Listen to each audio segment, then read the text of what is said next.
Welcome back to the Abundant Behavior Podcast. I'm your host, Ali Banks. Today, I definitely have a very special guest with me. Again, we got somebody returning, somebody, you know what I'm saying? One of my boys in the building. He been in the real estate game for a minute.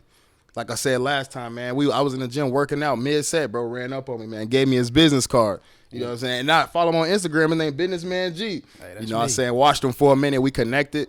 The last time he came on here, we dived into the real estate a little bit. We kind of touched the surface of it a little bit. But now I want to dive deeper into like some of the market trends, you know what I'm saying? Deeper in some of the analytics, the strategic part of the real estate, just to give the people, you know what I'm saying, a blueprint of actually what they looking to get themselves into when they actually go to buy a property. Absolutely. You know what I'm saying?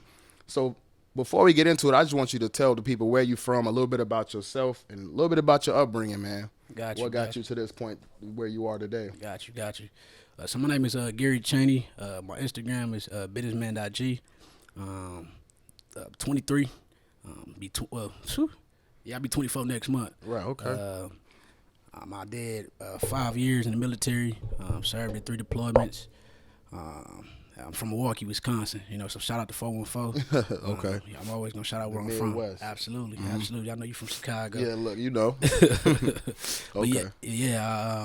But I got into real estate, man. I always wanted to do it, you know, since a young age. Growing up with my homeboys, I used to be around all the time.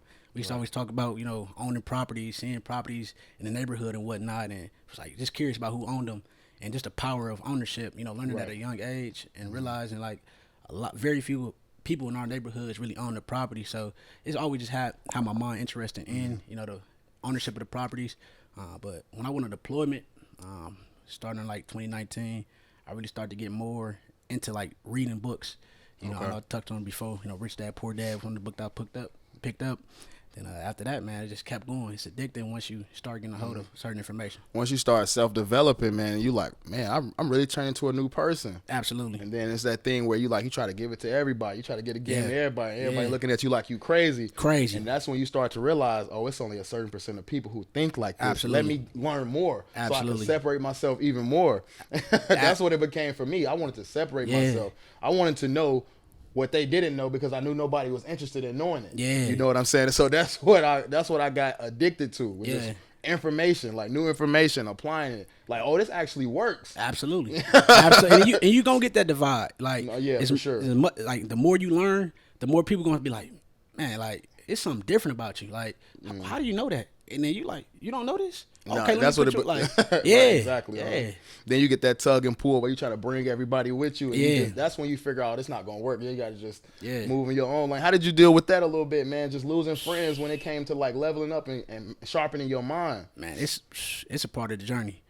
No, for real. Like, at first you probably took it personal. Then you start to realize, like, everybody goes through this. Absolutely. Like, you know. And I'm more I'm still young in the game, but like I know I'm very advanced even for my age right now. But no, for sure.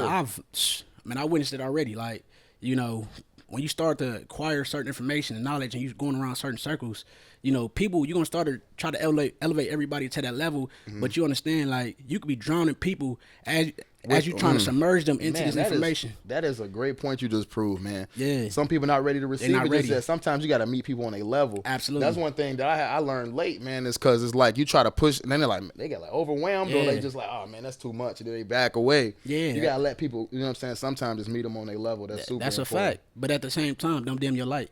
Because you shining your light, it's going to be the example that somebody need.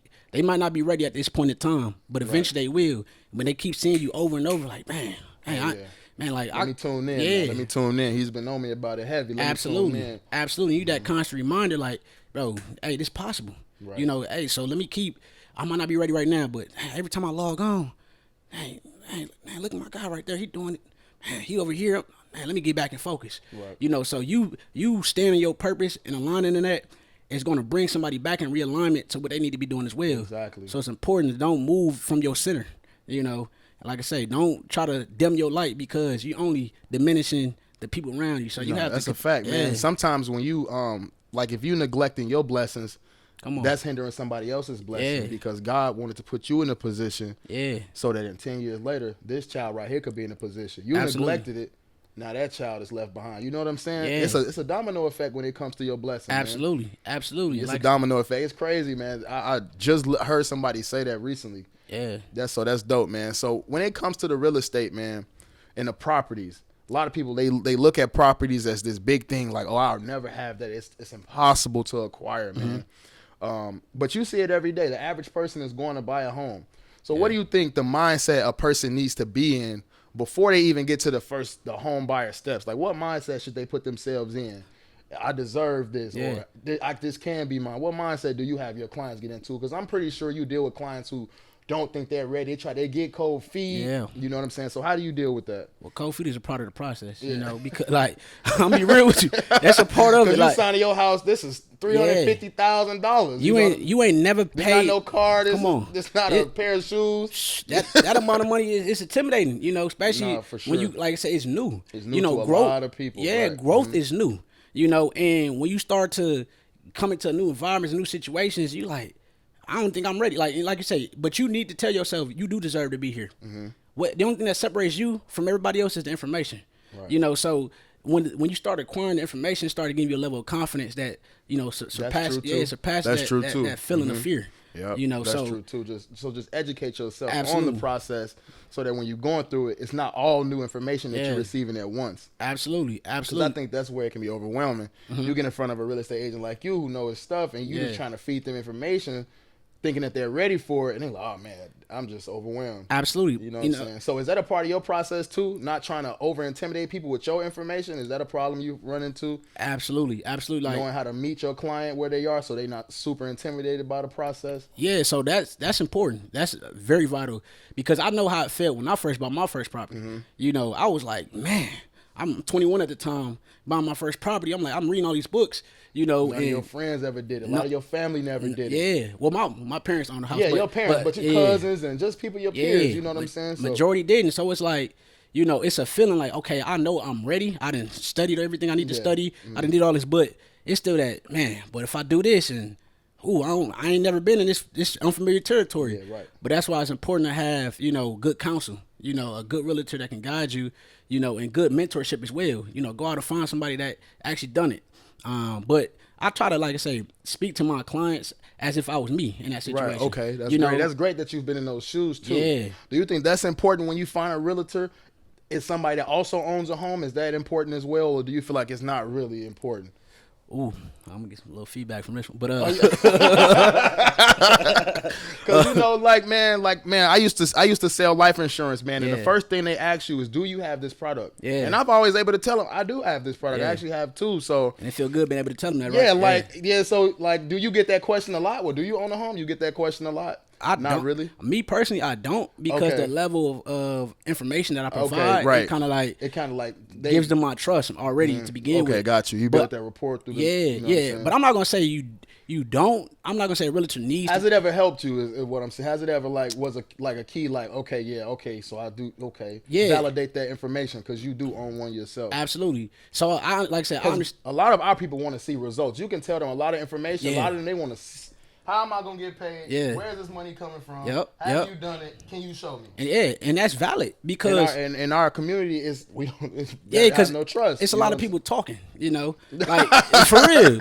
Facts. It's a lot of people talking with no action. Like, and that's why I'm big on like, let me keep working. I gotta keep working because keep building it up. It don't matter how many houses you close, bro. I just feel like a month come by, under contract, closing. Hey. Another month come by, under contract, closing.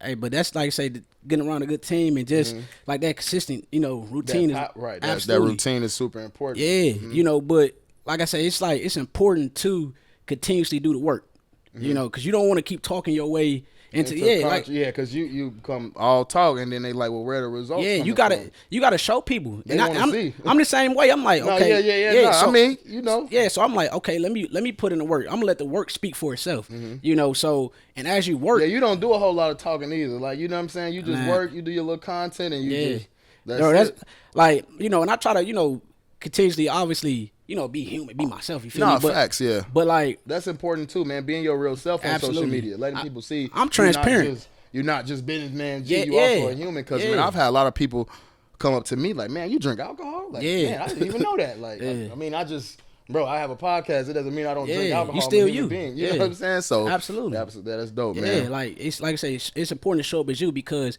especially in real estate, real estate is a relationship business. Yeah. You know, so if I come on social media and start acting other than myself, the people that know me gonna be like, You "Oh, acting you a different. fraudulent. You fraud, bro." Like no, I'm always me. You know, Yeah. and you gonna gain the respect that you need instead of just trying to be a person that's other than yourself. Other people, man, and that's super important. That's why a lot of people that's shocked, like, cause I be posting a lot of funny stuff on Facebook Yeah, now, like a yeah, lot yeah. of stuff, and everybody I be coming out the seeing it. wood. Like, you know me, bro. Yeah. You met me. I was probably telling jokes when you met me. I was Absolutely. probably telling jokes.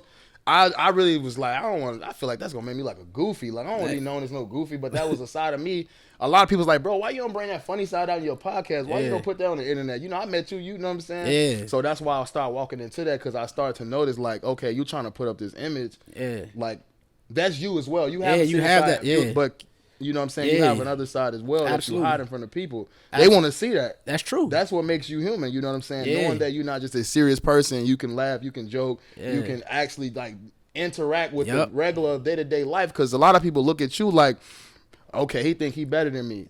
That could lose you clients as well, because people don't like it. Like, I ain't trying to do no business with somebody who think they, you know what I'm Yeah. saying? I just want somebody regular who know their stuff. You know what I'm saying? Absolutely. You know, and that, like I say, it is people that have big heads. I know somebody out there might be thinking the same. But when they really know, they're like, oh, I ain't gonna, Yeah. you cool as I don't know what. Yeah, you know? for sure. You just got to get to know a person. Yeah, That's- you that's got to, true. you know, That's true as I don't well, never too. judge nobody off face value. You know, get to really, you know, understand who a person is. But like I say, that's important. You know, showing up as you, and like I say, and I know me. I know the serious side. A lot of people like, dang, bro, you really be serious sometimes about. But I'm like, that mean when you It's can- passion, bro. It's passion. That's passion. I be When you- telling people it's passion. It's God. That's how you know it's your calling. Yeah. Like, you're really passionate about it. I mean, you obviously serious about it, but when you talk about it, it does something inside of you that make you feel Man. good to be giving this to people, because you know Absolutely. that's what you were supposed to be doing. Absolutely, it's your calling. You know, and when you walk in that, it's a different. It's easy. Yeah, it's easy. I can sit here and have a conversation like this all day, bro. Yes, sir. It's just natural, man. Yes, sir. That's how you know that's where you're supposed to be. So when you get into the home buying process, man, how do they determine the value of a property? How does that work, man? What is it? The location? I know my mother was telling me, like, the value of her property kind of didn't go how she wanted it to, because there's a train track next to her house, things like that. So how do you determine the value of a property? I know those things go into it as well. Absolutely, that's a good question. So you determine the value of the property taking the comps, right? So recently sold properties in the neighborhood, right? So depending on, let's say if the property that that you're looking at, or we're gonna take your mom's house for example. Right. So her subject house is a subject house. So you would go. So let's say she had a 3-bed, 1-bathroom, and 1,600 square feet property. Right. Right. So you'll go like in a mile radius of her house, right, and find a similar property to her. So 3-bed, 1,600 square feet, and the same condition of the property, right? So the same condition of that property, and you would go back and look for, like, so let's say 6 months of properties that sold. Okay. And you would take those averages that you find and compare those, the selling price to that property, and you would come up. So you would get, let's say you got 3 properties that's comparable to your mom's subject property. Let's just say they all were sold for around 300,000. 300,000. Well, let's say 300. Yeah, 300,000, 310, On average, on like average. 320, Yeah. nothing more than 350, right? Yeah, you would divide those number of properties up, right? So let's say you had 3 properties. to get that you the found. average, just like in Yeah, math class. absolutely. It's Okay. simple. Okay, It's all right, simple. yeah. Okay. So See, that's how you determine it. Determine the value. Is Just that the only way, or is that like the main way? It's like the set and standard way, because like obviously it's factors that determine whether or not you maybe had a renovation done in your home at the Yeah. bottom, so that's a factor. But average houses, you know what I'm saying? Yeah, like I said, that's the condition of the house. That's that it is right there. So they're not just, oh shit, this is a nice house. I just made this in 2000. So even if it's a brand new home, same thing. Yeah, 'cause compared to an older home. No, you compare it to The average home that's new, just like that exactly, one. Okay, exactly. got you. You want Okay. to find in the same area, so like Okay, that. so what if it's a new build on a block where it's a lot of older homes? So if it's a lot of older homes, that's why you would try to like expand your search, so the radius of like your Okay, search. all right, okay. Now, like a lot of realtors, we have like exact, we have better bird's computers. eye view of it. So Yeah, computer like mhm. our computer system stuff like Okay, that gives us more it's exact. modified to do that. I got and you. but if you're not an agent or something like that, you can go to like Zillow or Redfin, and you could try to pull up like little different comps, of the properties around that subject property as well. I know that they say that the home buyers market also it works with the stock market. Is that correct, or is it the inflation of like the market in general of the economy? Yeah, so it's so the stock market and the real estate market, they don't work exactly hand in hand. The stocks, like with stocks, it's a little different. Stocks, when you're buying shares of property, shares of stocks, right? Like that's you buying at the market price. Right. Okay. Right? Got you. You don't you can't just be like, oh, I'm a buy at this point just because like you have to wait till the market actually gives it, unless you're doing like option trading and you limit options. But that's a whole nother conversation. That's a whole nother conversation. Yeah, but they're just totally different. They're in two different markets. So how do you determine like the current market trends of housing? Right. Is it a specific location or? Yeah. So it's like I say, looking at your area. I know for Virginia and Hampton Roads in particular. Right. So the market trends that we seeing right now is like houses are sitting are on the market, are selling off a lot quicker now. Because it's about 13 days they sitting when they hit the MLS. Really? 13 days. About 13 days on average for the Hampton Roads area. Really? Yeah, 13 days. That means a lot of work to be done out there. Nah, but check this out. Okay. Check this out. At the beginning of the year, January, so year to date, right? It was about 26 days that the houses were sitting on the market. So now it's 13.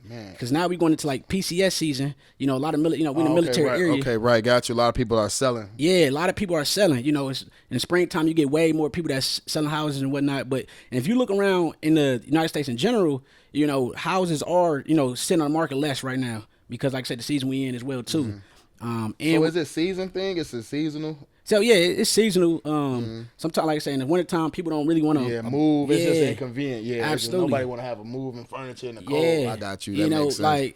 Like in the United States in general right now too, one of the common trends is like the supply issue is one of the big ones. I know right now in Hampton Roads we have about a month and a half just over of supply of properties of inventory, and like the beginning of the year I want to say it was 2.5 months worth of properties. So we're looking at a seller's market. In the United States, the same as well too. Okay. You got it's a seller's market right now. It's a seller's market. Oh, it's a great time to. Yeah, if you're a seller, you walk. Because you got more people, more buyers than you actually have the supply. So now you have more competition. Of people that. Right. So now it's more like, all right, y'all really want these cribs? What y'all willing to pay? Yeah. So that's why it's like a perfect time to sell. Because absolutely. They thirsty right now. Yes. Yeah. You got more buyers. Yeah. Okay. So that makes sense. Okay, yeah. So you hold it, and then like when it's a perfect time, you sell it, and that just is. Is there a way to determine that? You talk to a real estate agent, like, hey, do you think it's a good time to sell? So that's all like the realtor. He'll let you know. That's what comes to getting a good realtor, though. Right? Yeah, I mean, a good realtor would tell you. As far as like on the retail, like because it's different between retail buying and investing, buying property. But a good realtor should understand the market that you're currently in. Right, got you. But like even if you're not a realtor, you can see the demand, the demand of people that's buying houses and the supply. And that'll tell you roughly, like the market we in. Okay, got you. If you got about like 5 to 6 months worth of inventory on houses. Like in a normal market, right? Market. So if you have anything less than that 5 months, you're in the seller's market. Anything 6 months and above, or over 6 months, you're in the buyer's market. And like I said, right now nationwide, we in the seller's market. It's a seller's market right now, pretty much. So gotcha, for sure. Because the inventory is low, and we need more development projects and stuff going. So. Yeah. So on average, I know a lot of people when they get to that closing table.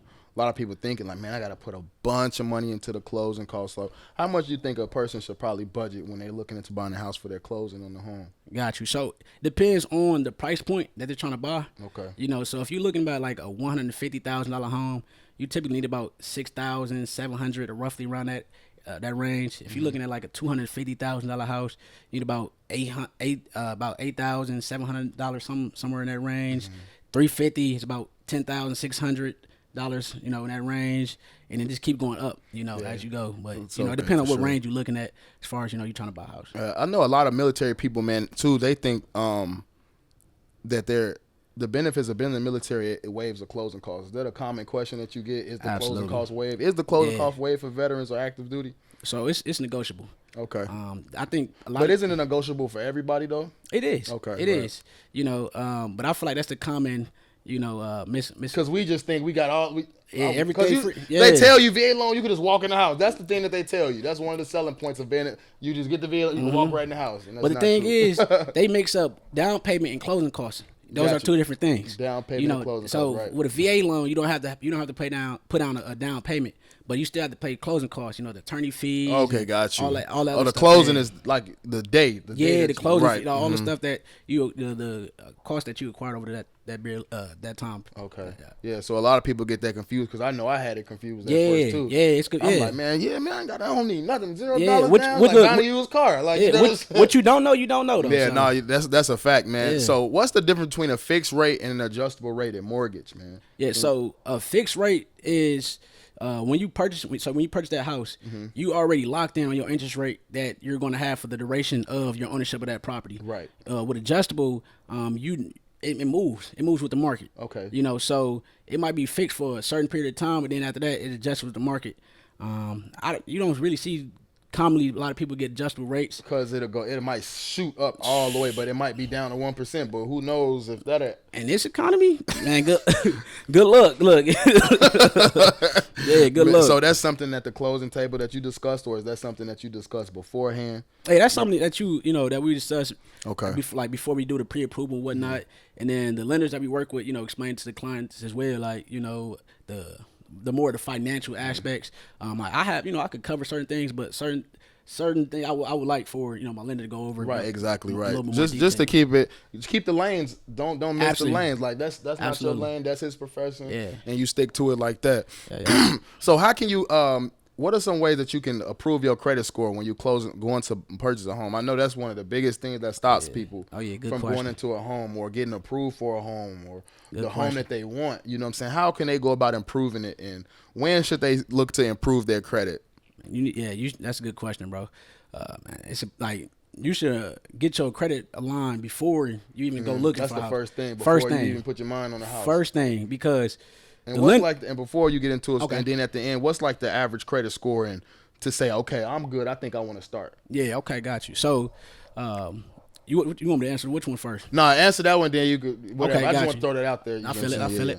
Yeah. So, first you need to like pull your credit report, because I know a lot of people look at a score, and a lot of times Credit Karma. And yeah, it's like kind of wrong. Right. because they looking at different scoring metrics, right? So a lot of people getting like Vantage scores and stuff like that. Like pull your your credit report, Right, and that'll tell you yeah, exactly what it because is. your credit report is a report card of everything that's on your that credit. you've done, all the pulls, Yeah. all the inquiries, all the missed Yep. payments, everything. So you 30 need to know what you got to get rid of and Yep. what's holding it back. Yeah, 35% of your credit score is your payment history. So if you got late payments, anything that's derogatory, you need to pull that up. And if I would recommend everybody go to annualcreditreport.com. Go to annualcreditreport.com. You legally you're allowed to get a Once a report year, right? once a year. Yep, you can get it once a year, and they show all three bureaus from your Equifax, TransUnion, and your Equifax, TransUnion, and Experian. Dope. Yep. That should be something done every January. Then. Yeah, you should. Yeah, You for should sure, yeah. twice. Honestly, semi-annually. Yeah, because every 6. Yeah. yeah, you need to see what's on your report. Because you need. It might credit. be something on that somebody else put on there. Exactly. So You don't even know. So that's been affecting your credit this whole time. Absolutely. A lot of people don't even understand. Their credit been jacked up since they was turned 18. That's the reality of it. But Right. they never This looked is at crazy. Yeah. Yeah. They never looked into it. They just never like, looked into it. They just like, because I remember I started learning credit when I started building my credit when I was 19. Right. I went to the car dealership trying to get a car.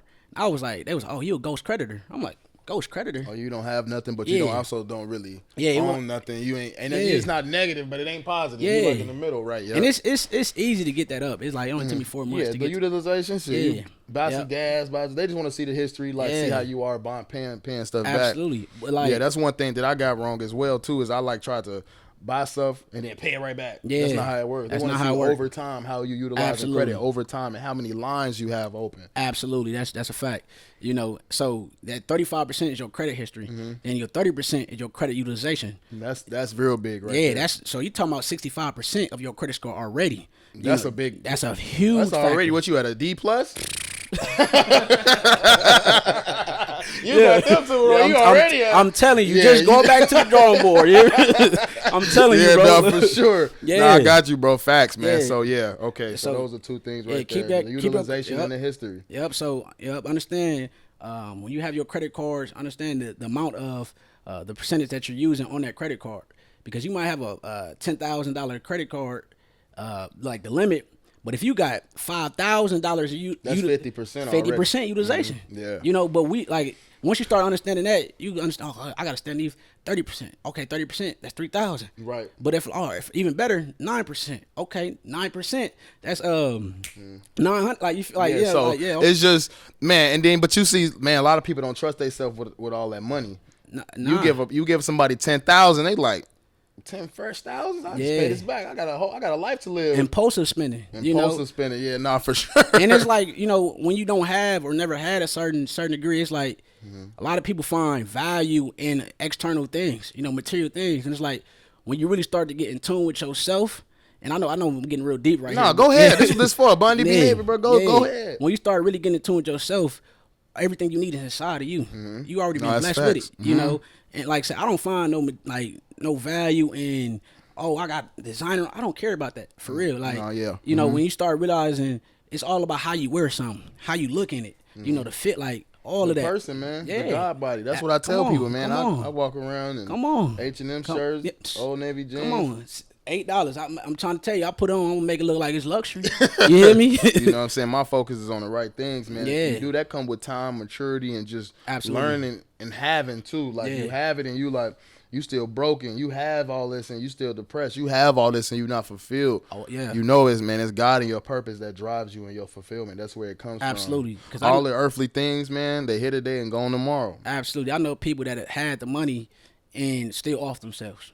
Nah, Like facts, for bro. real. No, seriously. So for real, yeah.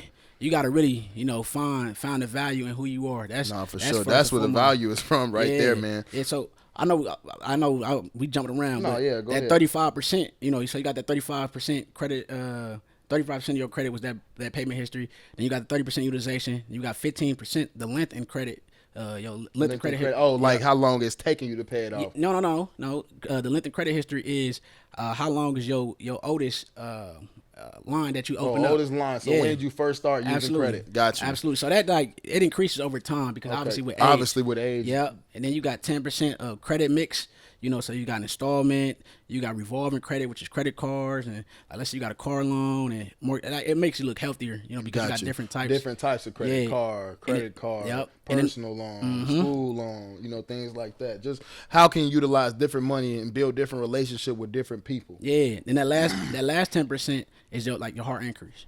Right, and that comes from the pools. Yep. And like other people pulling your pulling it, right? Yep. Going to see if you get approved for a car. Sometimes you get approved for a personal Yep. loan, things Yep. of that nature. Yep.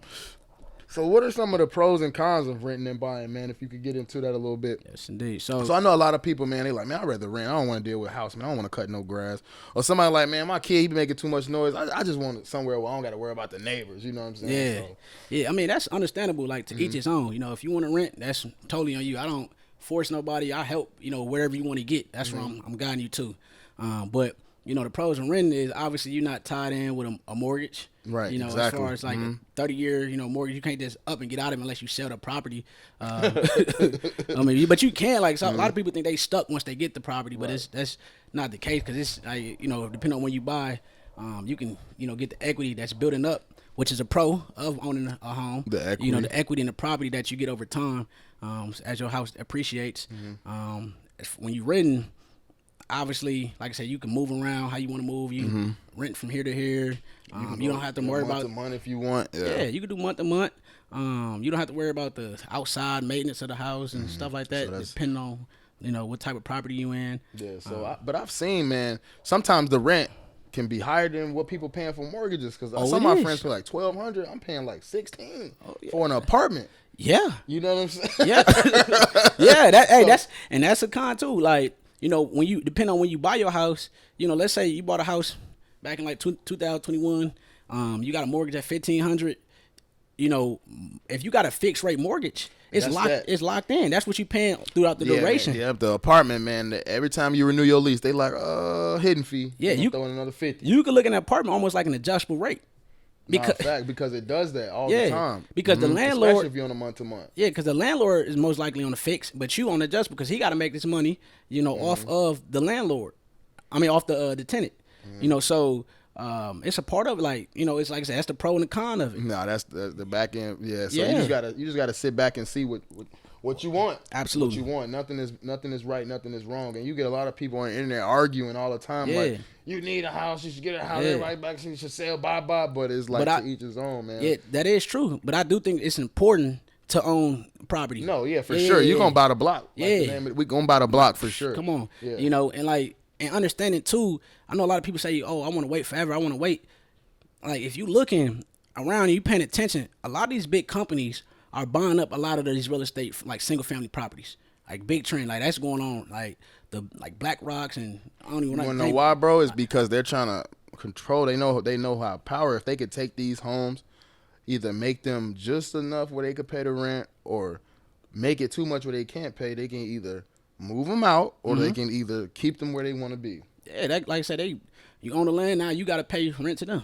And if you you buying a house, you sit, like, a lot of people don't even think, like, I know a lot of, like, older people, they bought a house back in 1995. 1995, like, and now they trying to sell a house now. They like, dang, I got 200,000 in equity. I ain't even know.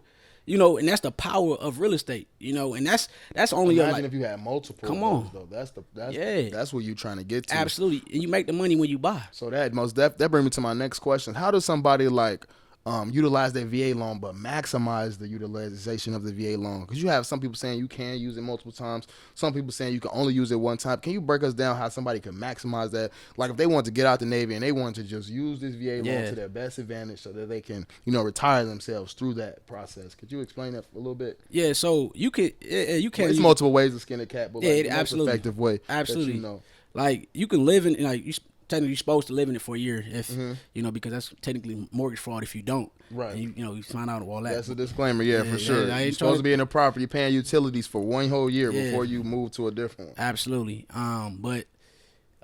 So if you you buying that house, you living in it for a year. Well, let me ask you this. Okay. How would you do it? Let me ask you, how would you do it? That's what I would tell me how you would do it. Yeah, tell me how you would do it if you would do it. So living it, you can buy the property. You living it for a year, and while you living it, so you said maximize. You got house hack. Especially if you are active duty and you got a 4-bed, 2 baths, 1,800 square foot property. You got all these room, and you like, I don't even go in majority of them rooms because I know I don't go in the majority of my rooms. And you have extra space that you can rent out to other military personnel. I did it as well too, and still living in there. And now you cutting down, you saving money. You saving money because they paying down the mortgage on that property, and you got enough. As long as you did your numbers right, and you got enough roommates in there, you might not be paying nothing. You might be profiting off of that. Right. Exactly. So now you maximize. Then next year you want to go. Let's say you want to go buy another property. Okay, cool. You can get out of that. The VA loan that you in, and go get another VA loan because you still got your entitlement that you can use, and you can start the process again. So how do you get out of the VA loan? So what do you mean by that process? Get out of it. What do you mean by that? So you can go into a conventional loan. Okay, so you can go from VA then. Okay, I want to change the conventional. Now you got that VA loan free again. Yeah. Boom. So your that's entitlement. the process. Yeah. Okay, but before you do that, you have to be in the home. Yeah, but you can use it. You can use it multiple times as well.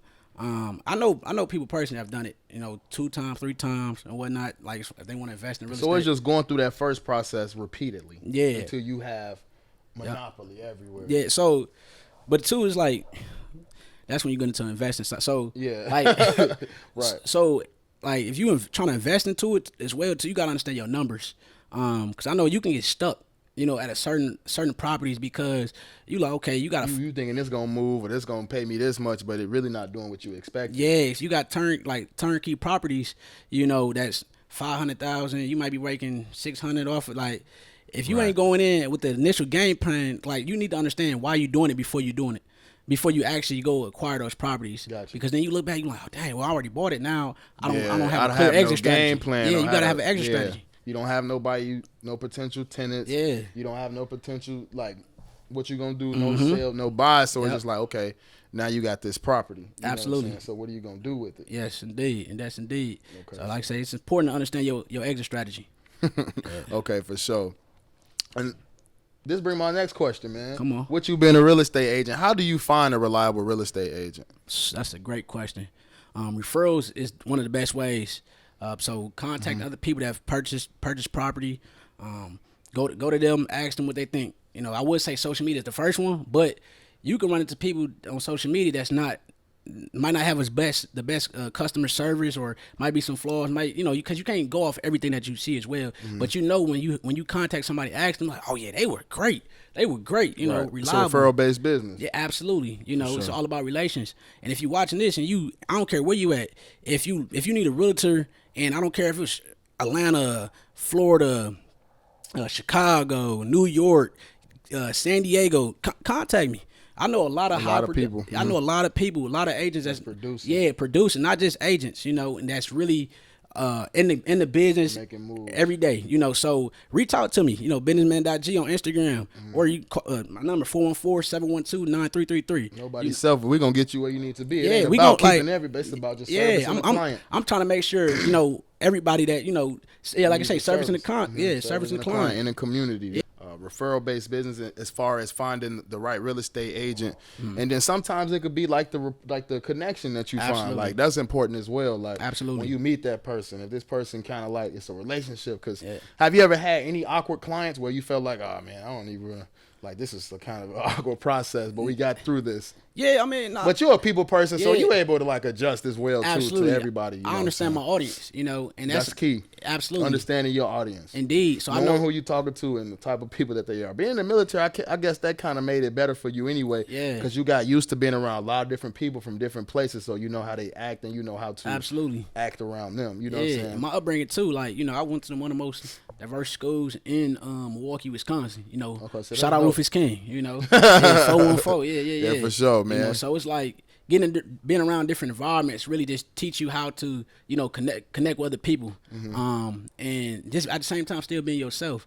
But like I said, that's important. That's important. Yeah, absolutely, and knowing your audience. So like, I might be able to talk to somebody that speak at a high level, as far as the vocabulary or something like that, or somebody that's speaks at a lower level, no disrespect, I can converse with them in a way that's going to reach them. I don't have to talk at a certain degree. I'm like, okay, cool. I like say knowing who you're talking to and knowing how to go about that situation. So for sure. Yeah, but so I know previously you talked about the appreciation of a property. And for the people watching, appreciation is just the property going up in value, right? Indeed. So what are some factors that go into appreciation of a property? Right. Good question. So the appreciation of the property, some the factors that go into that pretty much is like, going back to what I said, the condition of the property, right? Is one. The property within itself, the square footage, the bed and bath, and then knowing the neighborhood. The neighborhood is important because if you buy the best house, the best house on the worst block, it's like it's like you already squeezing, like you bringing everything else, now it's a nice house, but I can't leave it. It's like even if you got the best house in a decent neighborhood, and it's like you might like you don't have like it's harder to comp that property, right? Because I know I got a friend of mine that had a little struggle with trying to sell it just because like it's the best house on that block, even though it's a decent block. Yeah, because everybody gonna be looking at them like, man, they got money, and it's just like a lot of people. I don't want to put myself in that situation. Like, it's not even that. That's like knowing like the comps, like just trying to find something that matches that house to compare it to. So you couldn't really find the value of the property. It's harder. It's harder. Got you. Because that's what I was asking. Yeah, you know what I'm saying. Yeah. Okay. That's why they always say buy the worst house on the best block. Buy the worst house on the best block. Yeah, okay. Because now when let's say like, all right, now I'm talking you get a better deal, right? Yeah, like let's say we're talking on the investing side, right? If I'm buying a property that needs a lot of renovations, but I know when I fix this up, it's gonna be. I'm looking at the properties in the neighborhood, and I'm saying, okay, I can get this much, 250,000, like as long as you know your numbers and all that. you gonna like that property once you start renovating it. It's gonna appreciate to a level that matches the properties around. The comparable properties. Right. So you could be looking at a property that's probably worth nothing but 100,000, but by the end of it, you got 350,000. So you got 250,000 worth of. Well, obviously the money you put in it to build it up, so you probably get 100K off the property. As long as you know 150. Yeah, the numbers and whatnot. But that's what I'm saying. Realistically, yeah, you know what I'm saying? Realistically, and then another factor, comes into play too is like the overall market. Because inflation. Inflation, the price is going up, and it fluctuates. So it's just like, those kind of like the factors that goes into appreciation. Right. I know my mom, man, she did some renovations to her home. Does that affect the the appreciation? Like if you got the home, it didn't have a renovated bathroom, but you renovated it, or if you got a property and you did like a garden in the back, or you put up a fence or in the back, or you made the 1-car garage, 2-car garage, that also affects the appreciation as well, right? Yeah, depending on the neighborhood. Right, exactly. Okay, so that just still depends on the neighborhood. Yeah, but the bathroom, so I know a lot of people do like, sometimes they over renovate their house. They don't renovate the right things in the house. Okay. Can we go into that? What are the right things to renovate if you're looking to get that appreciation? Great because people putting it in the wrong places. The bathroom. No. Okay. No. I'm telling you. Okay. So the bedrooms, the bathrooms, and the kitchens is some of the best places that you should be putting the money on to renovate. The kitchens. Oh yeah, the kitchens for sure. That's a selling piece. Nah, for sure. The crown molding. Yeah. Yep. So people. That's why the question the most desirable features, man. That crown molding, the bathrooms, them. Yeah, man. That's important. Because when people walk in, that's like one of the big things. Like how the kitchen look.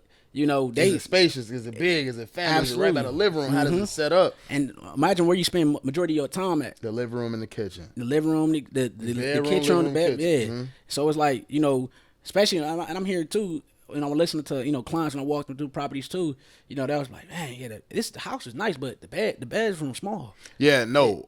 Big bedroom, walk-in closet is what people want. Yeah. Yeah. No, if you're like the space. For sure, man.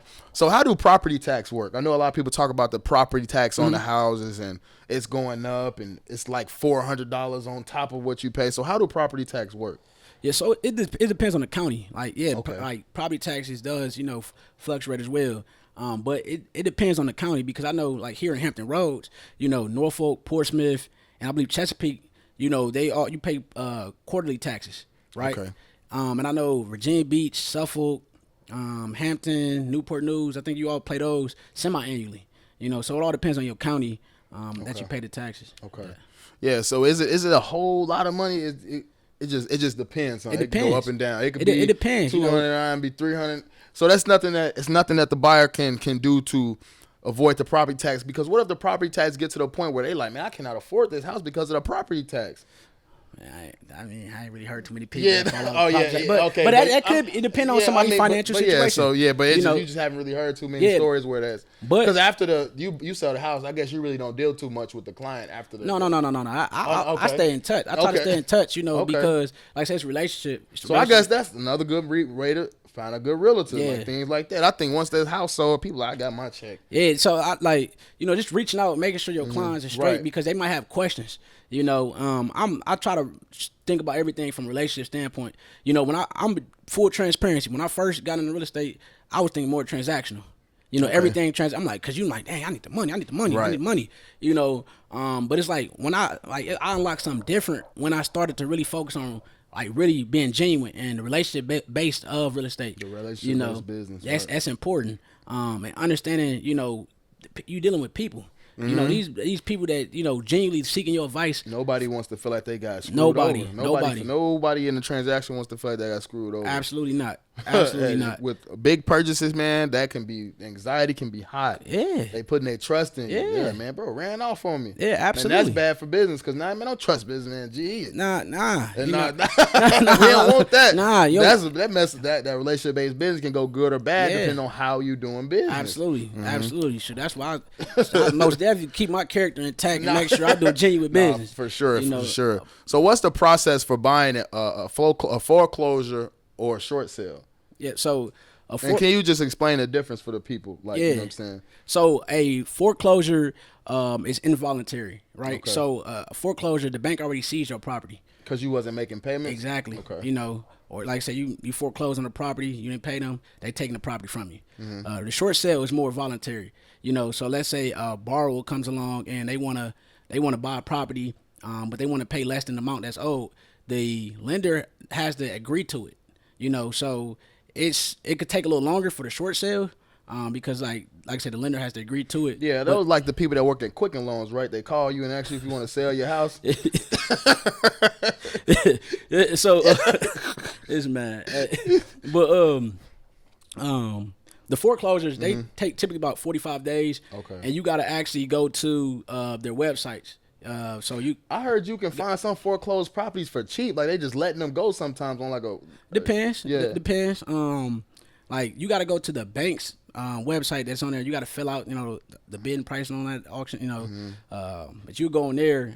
It takes like 45 days to acquire it. Yeah. So the short sale, man, that's more like somebody like, all right, I had it for a while. I've been thinking about it, but how much can I get for it right now? And they just you trying can to short get it sell. off. Yeah, you can short sell it. Okay. But like I said, the lender got to approve of it. That's the thing Okay. with that. So what about the estimating of the home repairs and like the renovations? Let's just say like you get a spot and you gonna buy it. You gonna take it as is as a buyer, man. How do you go about finding? All right, I need X, Y, and Z fixed, and it's gonna cost me X, Y, and Z. How do you go about doing that? Gotcha. So now when you talk Is that about the process that you do with the client, or is that something they do on their own? So when you talk about as is, typically you're dealing with a lot of investor like clients. And they already tip like with an investor, right? Because it's a difference between when you're a retail buyer and an investor. It's a difference. I'm gonna say that right now. It's a difference, you know. And when you buying as is, because you're looking at it from two different perspectives. It's not emotional. You know, when you buying retail, it's more emotional purchase. Them homeowners, Right? Investors, it's not. No, the numbers have to work. You know, understanding your numbers. So when you buy as is, they already doing certain, you know, calculations as far as like taking the ARV, which stands for the after repair value, you know, minusing or you know subtracting the 70%, subtracting 70% of the ARV, and then they taking the repair cost. Okay. And then like off, but that's. I just going a little deeper. Yeah, for sure. But, they like so you determine the repair cost of typically like if you knew, you know, to buy as is property, you go with a contractor, take a contractor, walk through with a contractor, and they'd tell you, you know, you'll pay them like $50, $100 depending on, you know, the contractor. Oh man, that's an expensive like. Well, it depends. Yeah, it depends on, you know, the contractor. Right, exactly. But they'll walk through the property, and you know, they'd basically just give you the rundown, like, okay, this what's gonna cost you this much. This what's right here, the roof. The roof gonna cost you the HVAC $6,000. This is gonna cost you, like, you know, just give you a whole breakdown. Yeah, and synopsis of what you're gonna be looking at. Yeah, because when you plan as is, it's like a bundle package. So it's like, and they might discount certain things because you doing so much renovation. Are there companies out there that do everything? Like, all right, man, X, Y, and Z.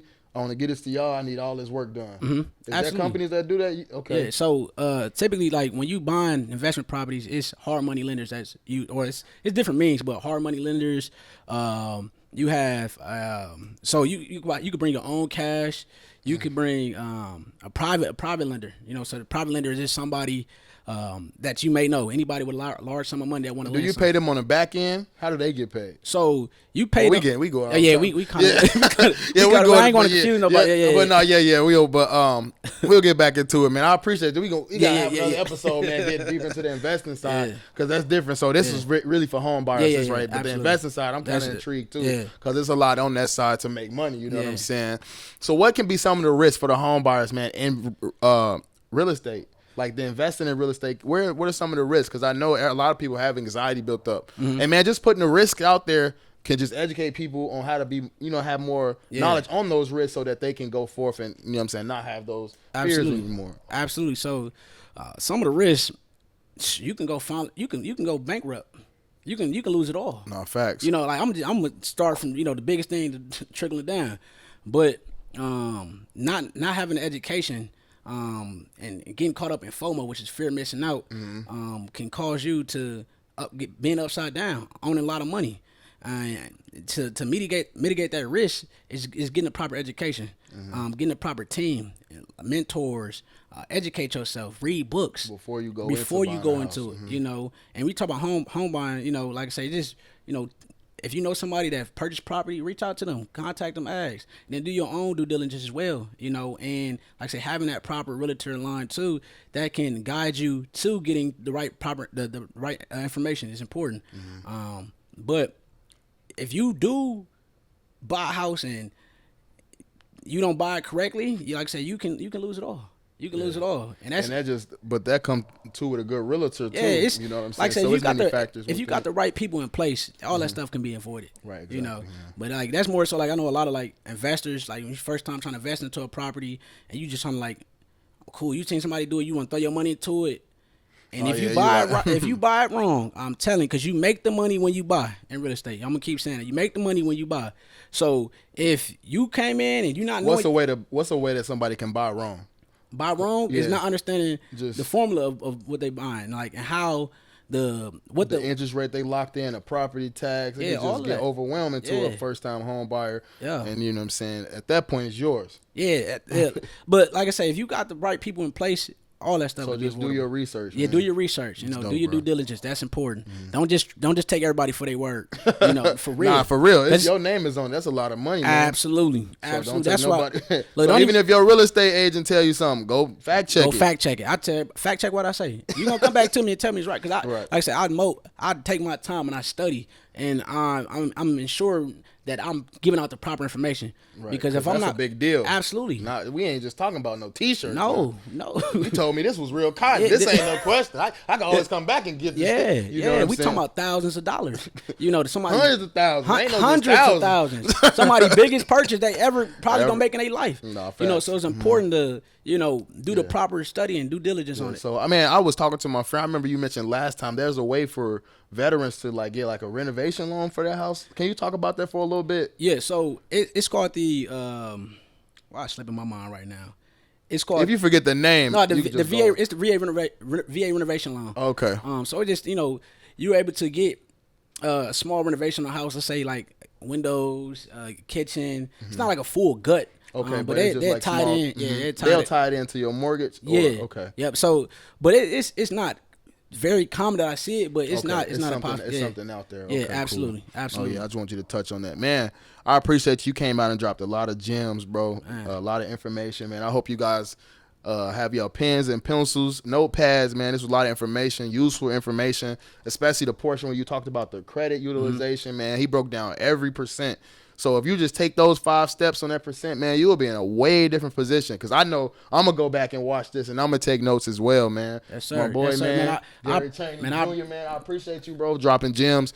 Before we get out of here, is there anything you like to leave the people with, anything you would like to say? Yes, sir. For one, bro, like I'm tell you like I tell you before, man, I appreciate, the opportunity to come educate, bro. Because we need more of this. You know, we need more valuable content that's out here. Yeah, the podcast, man, they pushing a lot of like just nothing that's useful. Like I have those episodes too, but it's like every once in a while, get people something that's gonna help them. You know, because I know we all want you can entertain and educate at the same time. Absolutely, bro. Absolutely.